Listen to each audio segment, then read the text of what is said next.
Today,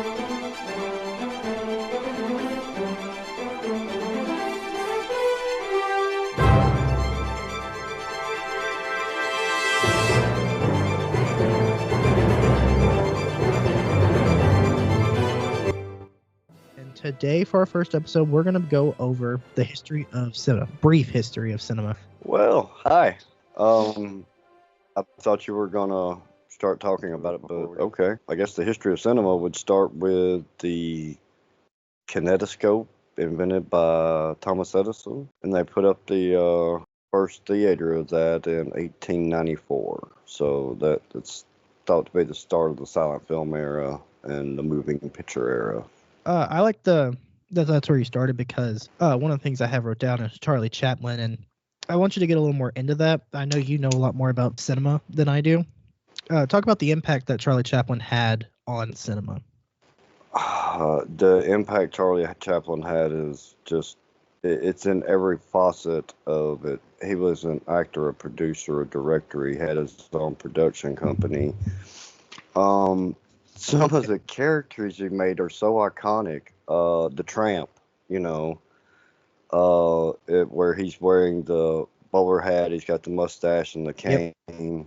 I mean, it is one of the most iconic characters of all time. The impact of that just can't be understated. I mean, I don't even know how to put it. I don't think I have words to properly put that into where it is. Think of the notable movies you had, though. The Kid, A Woman in Paris, The Gold Rush, The Circus. That's just a couple of them. And it's a lasting impact that is still felt in cinema today, I think. Absolutely, because there was other people like him that were revolutionizing how we do movies today. Like some of the guys that were kind of doing their own stunts, doing shit just because it would look cool rather than doing what's easy and what's already been done. Right. Tropes. Absolutely. Moving along from silent films, because there's a lot less to work with on them. Black and white movies. Hey, before we move on, can I say one thing that I just got to say? It's a famous quote from Harry Warner from Warner Brothers. Hmm? And it was along the time that they were trying to add sound and convert from silent films to, what we have today. But when AT&T approached him with an offer to go in with them, because the major studios owned the cinemas at the time, and it was them that had to take the cost of converting them from silent movies to, having sound. Yeah. And when AT&T approached him about a deal, he famously said, "Who the hell wants to hear actors talk?" I love that. Boy, was he wrong. Yeah, right. But I love that's, what the guy that was in charge of the movie studio at the time, thought about actors, was that who the hell wants to hear them talk? And it was a famous line that he was quoted as saying. But okay, anyway. Aged so poorly. Yes. Because we've had talkie films for longer than we've ever had silent films. Oh, it's funny that you say that, because I avoided saying that phrase a minute ago, because, it really gets into how they change over. It's as he said, who wants to hear them talk? And there's the fact that they called them talkies to begin with is just hilarious. Well, it's like now, we have flip phones, and before it was smartphones, it was touchscreen phones. Right. It's how our minds go to it. We go to the simplest thing we can think of, and we call it that, and we stick with it until somebody smarter comes up with a better name. Absolutely. But moving on from that, we have going from silent films to black and white films, and then black and white into color. Oh, what do you got on that? Yes and no. That's kind of true. But see, there was really color films from 1902, A Trip to the Moon. Mm-hmm. And there was several different ways for them to make color pictures. And it was I think it was a 13-minute feature film, but they used hand stenciling to color each frame. And it was a very labor-intensive process that took forever. And, they had, I'll probably mispronounce this, but Kinemacolor and the hand tanning stencil-based techniques. But then they had Technicolor. But, it wasn't until 1928 with Kodacolor and the motion picture film developed by Eastman Kodak, an actual film. But, there was color, almost from the beginning. But it was just so hard until they developed better techniques to Technicolor. They used forever. For the black or for the silent movies, and then even into where the talkies were, the Kodacolor really took over, and then new developments from there. But I just thought it was important to mention there were definitely several different types Absolutely. of techniques. It wasn't, it was almost from the beginning that they started adding color or could add color. Yeah. I hope I don't cut you off with this one because I know neither of us wrote it down. But does what you were talking about kind of relate to what Disney was doing, revolutionizing how we make animated movies? Yes and no, because they originally did black and white ones also. If you look at the older cartoons, the original Mickey Mouses or Steamboat Willie or whatever, Steamboat Willie, right? They were black and white, so it was just as hard for them to add color to it as it was to a regular movie. Either way, weird. It had. I'd say it's weird because he's drawing it by hand rather than having to film it and then edit it and all that. Yes, but it's a different technique once you add the color to it or whatever. I don't know. I'm not into it. I didn't get into it that far. You get out on me a little too far on that one. Sorry. I'm good like that. But we get some films like The Wizard of Oz is the one that always comes to mind, where it blends in black and white to color really well, and it was a really good transition trying to get people to move over, because Wizard of Oz, at least to my knowledge, was a big book back when that movie came out. Be like whole series of books, yes. Yeah, it'd be like doing a Marvel or DC movie today, where it's gonna instantly be big because it already has a built-in fan base. Right. But I thought that was the perfect film to kind of transition from black and white to color all in one movie, and it works so well because Wizard of Oz is colorful. It does, and when you go from her being in Kansas and storms and the tornado and everything is black and white, and then you get to Oz and you have the color, and it's this most amazing, vivid. Yellow brick road and her ruby slippers, and they're all real bright. So yes, it's so revolutionary. Almost 100 years later, they're still trying to replicate it. They've done Oz the Great and Powerful. They have a play of Wicked. They have a movie of Wicked. They're trying to cash in on it again. Good as the original, and that was in 1939. Yeah, really, it's been almost 90 years. Yeah. Moving along from that, one of the other big things that you and I are big fans of is sitcoms. I want you to talk a little bit about how that revolutionized how we do TV shows. Well, see, the sitcoms really killed the golden age of movies, the era between where the silent films ended and where the sitcoms really took off in the 60s, 50s, and 60s, because it took a lot of the airtime, especially from TV.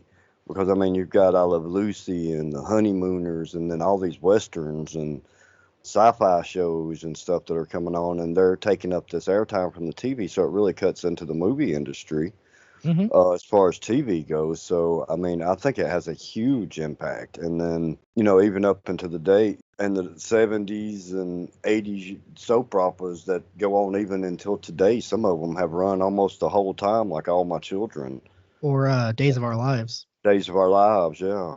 I think something that you said was very interesting, because you're right. TV definitely took over movies. It kind of hit them in the same way that social media and streaming kind of killed movies and TV shows. Right. It's a shorter. It's a good similarity. Well, it's very true, because you're going from 2 or 3 hour movies to about 30-minute TV shows. And then you're going from 30-minute TV shows and people have a short attention span. Yeah, and then you're going to 10-second videos on your phone. It makes a lot of sense, and I never thought about it until just now, that I can understand why TV took over, because they're shorter length. People are in the average attention span is 15 minutes. Let's say people are instinctually wanting to get shorter and shorter, and with commercial breaks in, that's about how long the actual TV shows were, is about 15, 20 minutes. Yeah. And you mentioned something else, how the TV industry kind of affected how we do sci-fi and things like that. One of the things I want to bring into is things like Star Wars and Star Trek. I can't forget that. Before we get to that, we didn't even get to the rest of the sitcoms, or are we going to come back to those? You were right. No, we didn't get to the rest of the sitcoms. I wanted you to talk a little bit about how sitcoms evolved and how there's a lot of tropes that are carried over into a lot of TV shows today, even not sitcom. Yeah, I mean that is so true, and it runs on, and from like one generation of sitcoms to the next, from the '80s to the '90s and to the ones today. There are some of them that are just keep going on, and one of the things is I think a lot of it comes from movies. Like things that about from Futurama TV show that you and I have discussed Mhm. have come from movies that you've never seen. Yep. That you've never watched. And sometimes, I'll be talking about something you're like, I know about that. And it will be because of a movie from the 30s or 40s or 50s. I was thinking about that today when I was jotting down a few ideas. And I was thinking about how Casablanca, just it still has so many things that come down through pop culture and stuff, and that how most people don't even know what it comes from. Yeah. And growing up, I knew what the references came from, but I never watched the movie until a few years ago. I may have seen bits and pieces, but yeah, go ahead. Even funnier, you were talking yesterday about how you've not really sat down and watched a full episode of like Beverly Hills 90210, but you know all the character names just because it was around you. Mm-hmm. I think that's something a little generational. Maybe my generation and back, we didn't really have phones and stuff to look on when we were a kid. We kind of just had to share the TV, and usually one of the parents was in charge of it. So I've seen more westerns and more sitcoms and more old movies than I care to even admit, because I had 3 siblings and we had to share the TV, so I ended up having to watch a lot of shows I didn't want to, and when I got control of it, I know they didn't want to watch Doctor Who and other things I were watching. Star Trek. They usually left. I think that's it's something that's not really known about anymore because we all have phones. If we don't want to watch it, we'll just go through Facebook or Instagram. Absolutely. So I think that one's going to get lost to time where, about a TV show you don't even like. I know more about Westerns than I think I'll ever care for, just because spending time with my grandfather, it was watch Westerns. I'll save my thoughts on that until the end when you get to the influential movies, and I'll go on my little rant about that. I gotcha. But there was something you mentioned earlier about how TV really impacted how we do a lot of things, including sci-fi.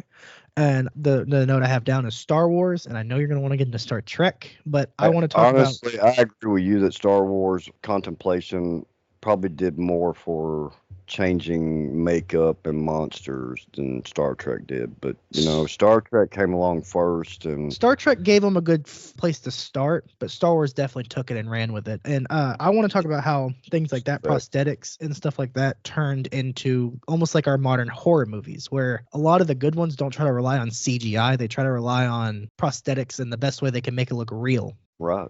And you can't do that if you don't have all the people who's done the special effects before you. And most of that came from sci-fi, even going back as far as the 60s and before that, but especially from the 60s and on, because that's where what modern prosthetics have evolved from, the different plastics and polyurethanes and different things that they use and are able to build up, and the colors that they can make and how real they can make it look. I told you I was there in Birmingham when they were filming a zombie movie at Sloss Furnace, and the guys that came back, the extras that they had hired on, they had really realistic looking makeup on for a cheap, zombie movie.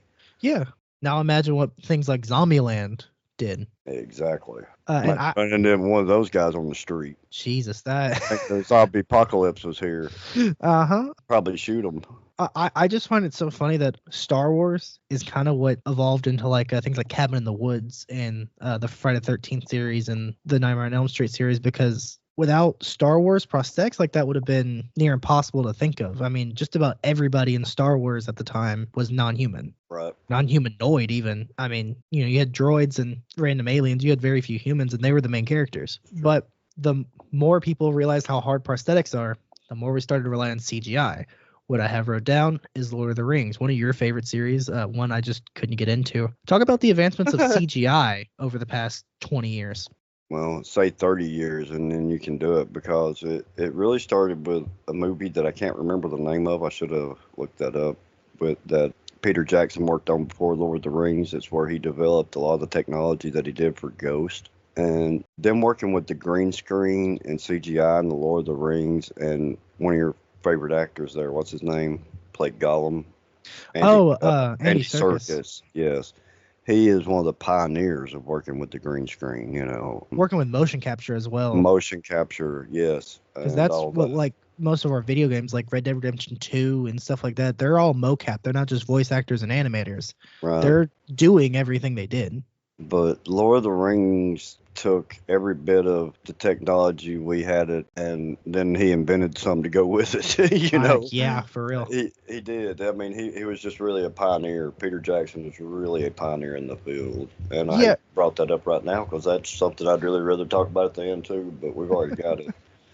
I agree. I can't get into the Lord of the Rings series, but I've gone back and watched clips and But you've watched them all a dozen times, seen them all. Even seeing it recently, their CGI holds up better than some movies from like 2 or 3 years ago. Absolutely. And it's just because they didn't overdo it. Ghosts, like when they come off the ship, you see the orcs shit their pants. They're like, because they look real. It made the orcs even scared. Exactly. It's hilarious. And something we didn't mention, but since we're on the CGI and prosthetics talk, Harry Potter, one of my favorite animatronics they used in the movies is the giant spider, Aragorn. Yeah. Watching the behind the scenes for how they did that in the Basilisk really shows how much Star Wars and Lord of the Rings and all that really helped the Harry Potter movies, because they tried not to rely on CGI.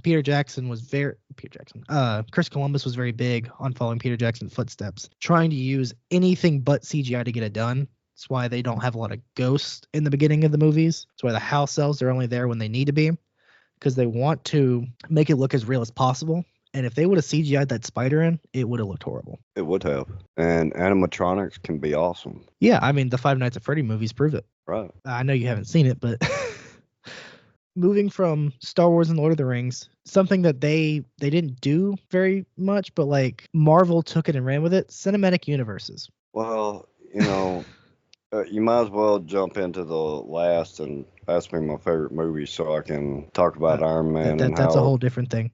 Yeah. Well, the MCU is amazing.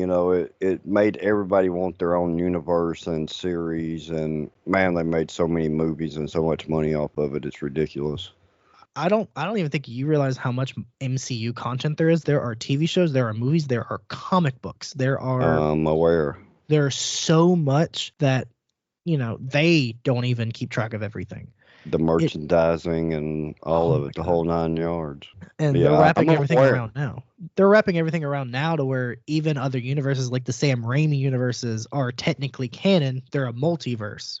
They've wrapped it around so much that they pretty much control anything Marvel based now. And, before Iron Man, that was pretty much unheard of because everybody owned their characters except for them. Yes. I think that's amazing.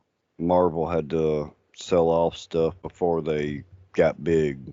Well, like it kept Hulk and it kept them around and stuff, but it did. But it also hurts that they can't make a standalone Hulk movie. Or I'm glad that they're brought Spider-Man into MCU, but yeah, they couldn't make a good one anyway. Probably, it's difficult.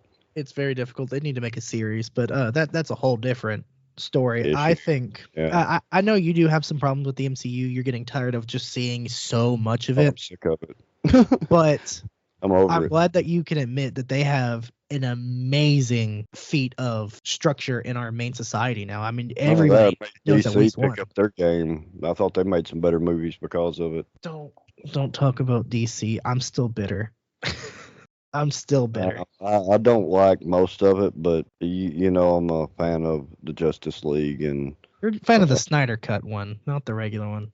Oh yeah, the Snyder Cut's the shit though. It's still better than Joss Whedon's because he does not know how to direct. Oh, he doesn't. But that's he knows how to do the Avengers. But yeah, you're right. That's a different subject. And something I want to throw in there, and I'll let you go on a minute before we end this. Marvel is not anywhere near the first people to make a cinematic universe, and nowhere near my favorite. My favorite, and one of the earlier ones, is the Universal Monster Movies universe. Buick Universe. Shout out to Kevin Smith. Jesus.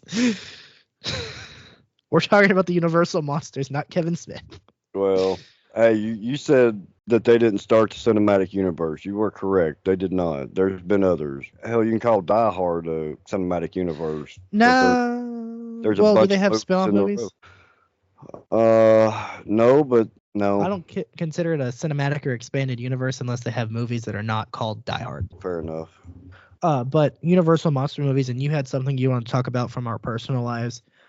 I think it being in the late 30s, early 40s, something like that, being a big cinematic universe between a bunch of different movies like The Werewolf and The Invisible Man and Frankenstein's monster. Nosferatu. I don't think Nosferatu was part of it. It was Dracula. Nosferatu is a whole separate thing. But you Well, did remind me of Dracula. Dracula was the Wolfman. first one. Yeah. I think The Creature from the Black Lagoon. absolutely. And I wish they could do something good with those characters because they tried to redo the Universal Monster Movies universe with The Mummy, and it failed so bad. What are your thoughts on the Universal Monster universe, and what is your favorite expanded or cinematic universe? Was my favorite. What? Expanded or cinematic universe? I think I already said that. Oh, View Askew? Yeah, as far as that goes, yes. I like the diversity of it and the characters, and I'm not a huge fan of all the movies, but I like them. They definitely did give us the gem of Alanis Morissette as a god. Oh yeah, and who can top that? Nobody. Right. I was just gonna say, I think that is a great place to end it. We talked briefly about anything extra, and we can always go back and go a little more in depth into some of these things if needed. But anybody listening, I would like to thank them for watching the History Class podcast. Do you have anything to say? Yeah, you didn't go back and ask about the 5 most influential movies. That's the shorts, Deb. We're doing that after. That's the what? That's the shorts. We're doing that after. Oh, goodbye.